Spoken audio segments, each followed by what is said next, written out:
qui concerne notre droit français, il existe des différences essentielles entre les différents codes qui régissent la question du droit de l'animal. Si l'on se réfère au code civil, le code civil l'ignore totalement. L'animal en lui-même n'existe pas pour le code civil, il est simplement assimilé à une chose et il est fait aucune allusion au fait que c'est un être vivant et sensible.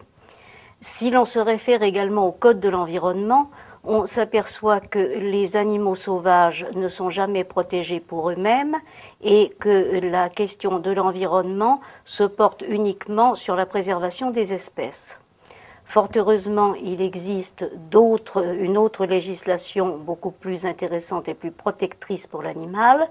Je pense d'abord au Code rural qui, depuis la loi de 1976, a dit que l'animal était un être sensible, en tout cas lorsqu'il s'agit d'un animal domestique, et qu'il devait être placé dans des conditions qui étaient compatibles avec les impératifs de son espèce.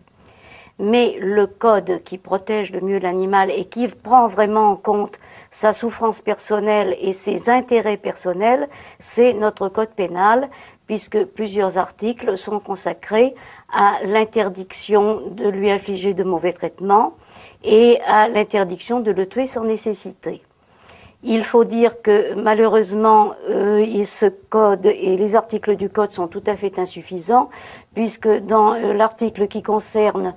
les mauvais traitements pouvant être infligés aux animaux, il existe tout de même 2 exceptions, et qui sont des exceptions de taille, puisqu'après avoir dit qu'on ne devait pas infliger aux animaux des sévices graves et des souffrances, on laisse subsister les corridas, qui sont évidemment des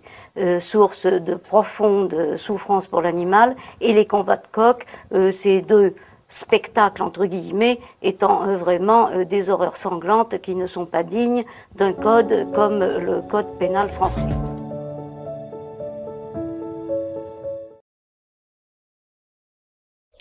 Il y a évidemment un droit qui nous paraît tout à fait nécessaire pour l'animal, c'est celui de respecter sa vie et de respecter son intégrité physique. Et un animal ne devrait pas être tué sans nécessité ou il ne devrait pas souffrir par la faute de l'homme. Et malheureusement, nous avons encore une législation qui laisse subsister des spectacles où les animaux sont malmenés ou maltraités, des spectacles cruels tels que les courses de taureaux, les combats de coqs dont on a déjà parlé, et la souffrance de l'animal est très fréquemment le fait de l'homme et souvent dans des cas où ça n'est pas absolument indispensable.